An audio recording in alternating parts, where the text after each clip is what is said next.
Hi guys. I'm laying on the ground outside because it's been so cold that it has not been very easy to come out here and earth, spend time earthing. You know, they say that medical studies have shown that at least 20 minutes of bare feet on the ground, or laying on the ground, I think probably works too, but the study was done with bare feet on the ground, can reduce inflammation in your body by up to 80%. So there's a hard evidence fact for you for earthing. Anyways, this video is about a healing visualization for the planet. So any energy healer you know, and many of you guys are energy healers and you're going to know this, the real power of it is done in the way that you hold the focus. So say you're working on someone and they've got a little wobble. They've got a little wobbly energy somewhere in one of their chakras or a space in their body or whatever.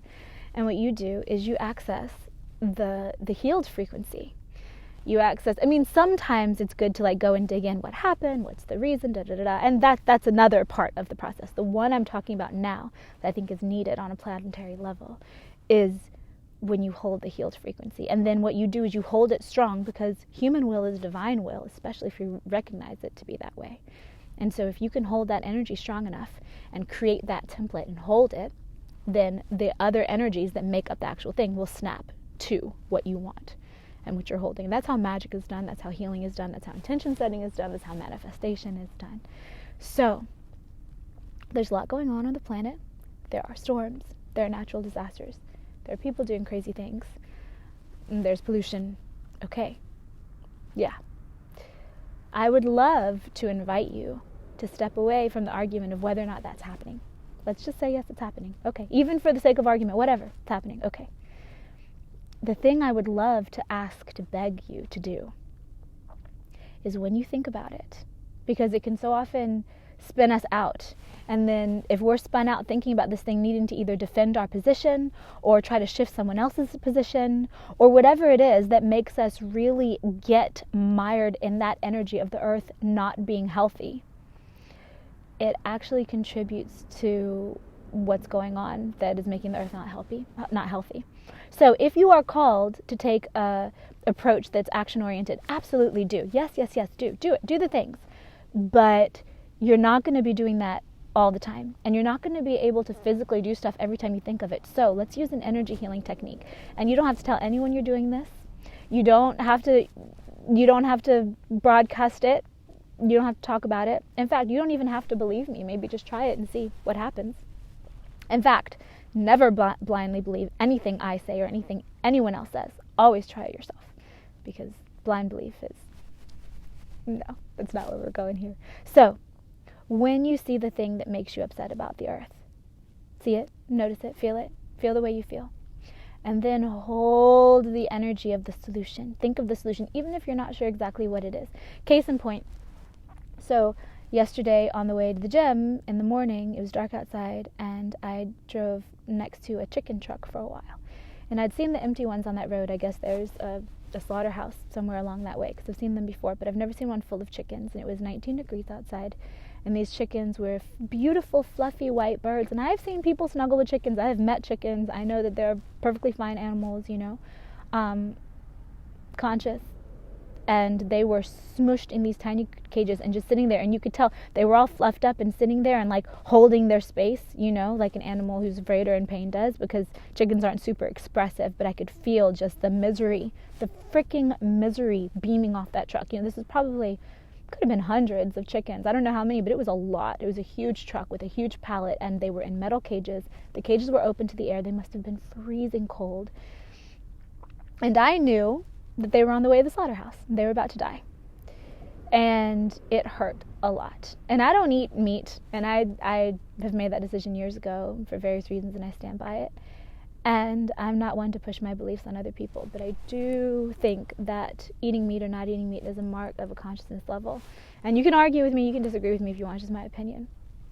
But the point is, that thing brought me around to feeling pretty bad and feeling pretty upset about the state of things and the state of the world. And because I was steeping in this energy of animals that were in misery, that were being abused, not respected, not loved by humans, and that were about to be slaughtered, not humanely. So it was bad. Sometimes shit happens that's bad. Okay, great. So that's the first step, remember? And then I was thinking to myself, okay, so putting my preachings into practice, which is most important if you teach anything, what can I do? What can I do? What would be a solution? I'm like, well, people like meat. Okay, well, by the way, if you haven't had a Beyond Meat burger, try it. They're in the frozen section and health food stores. I think Whole Foods now carries them. So much like meat. In fact, so much like meat that it kind of freaked me out because it's been so long since I've had meat, and I'm so used to meat imitations, which I'm completely comfortable with when I'm in the mood for something like that. That, you know, there is artificial meat being made now that's so delicious and that's even better than real meat and definitely doesn't have the diseases and hormones and stuff in it. And not only that, but the energy of being killed, because this is a whole other video, but the last time I had a hamburger was several years ago, and with the first bite I had visions of the slaughterhouse, and so that will put you off it. I've never been tempted to have one since that was bad enough. So anyways, so I was thinking to myself, okay, what can be done? Well, people do like meat. So what is an actually healed world? What is my take? What is just the thing I can think of as I'm driving down the road that I could plug into that I could use to fill that hole, that I could use to correspond and reharmonize that void? And I thought, well, my favorite way to eat artificial meat is mycoprotein, which is protein made by mushrooms. And so I thought, and this is just an insta brainstorm. This is not something I took a long time to think up, and so it's not really important, but it's just an example. So I thought of all the factories and warehouses that are used to store the living chickens, to kill the chickens, to store the dead chickens, to butcher, you know, and take apart the parts of the chickens and the other animals. What if they were all turned into, you know, hydroponic? I guess I don't know if it would work there, but whatever the translation of this is in this case, many-leveled, eco-friendly mushroom warehouses where people would grow all different types of amazing mushrooms, and it was using all organic fertilizer and amazing heirloom mushroom seeds, cuttings. I don't know how really to grow mushrooms. I'd love to learn, but I don't know. Anyways, I'm seeing the process of raising, killing, and selling these chickens just shifted to mushrooms, and also having it cleaned up so there's not, you know, blood on the floor and all this other kind of stuff that there would be in a slaughterhouse. And I thought about how lovely that would be. And I thought about how food could still be made that was really delicious and satisfied the meat craving that people have with taste, and how amazing that could be, and how good it would be for economies, et cetera, et cetera, et cetera. And so I just held it.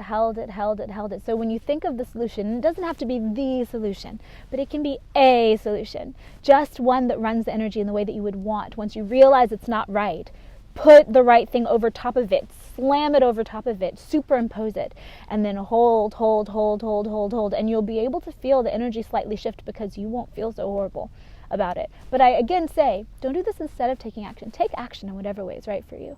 But there's no reason to not help a little bit and make it a little bit better with your intention, because that's what it's there for. We're here to shape this world. We're not here just to react to it. So please try that and see how it makes you feel with all kinds of things, with politics, with pollution. I mean, another one with pollution and all the plastic in the oceans and stuff is thinking about great big factories that takes the plastic from the ocean and repurposes it into something that is eco-friendly now. And I'm sure this will eventually happen. I know it will, because it was taken from the earth. It can go back to the earth.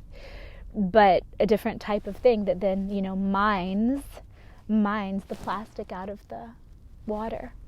And that's then a commodity, you know. There are ways we can heal this earth, you guys. There are definitely ways we can heal this earth. So take a moment with me now just to take a breath in. Look around at your reality. See its beauty. Maybe close your eyes and go within. And focus on your emotional center. And whatever kind of day you might have had, just let yourself come to a stillness inside. Let yourself come to a place of hope. Let yourself come to a place of empowerment. Maybe think about the most triumphant moment you've had, or the most triumphant moments you've had. I can think of a few over the course of my life where whatever the little test was that I was going through right then, I aced it, passed it, you know, won the competition or whatever it is, or succeeded or whatever. Hold that for a second, just for fun. Because if you can come from this place, or the last time you felt really loved by the people around you, or the last time you felt really inspired. Inspiration's good one, just to flex that muscle as often as you can, because that is how we're supposed to live. And if we can live like that, we can back engineer a paradise world, guys. I know we can. I know we can. We are. We're just still very early, so don't give up hope. Hold what you want. Be realistic about this world, but deal in the way that is going to actually help.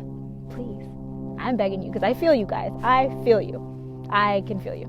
And so when you're not feeling good, I know. And it hurts me too. So let's make a commitment to do our best, because why not? And use these energy healing techniques that we can so easily use in a small scale. Use them on a macro scale.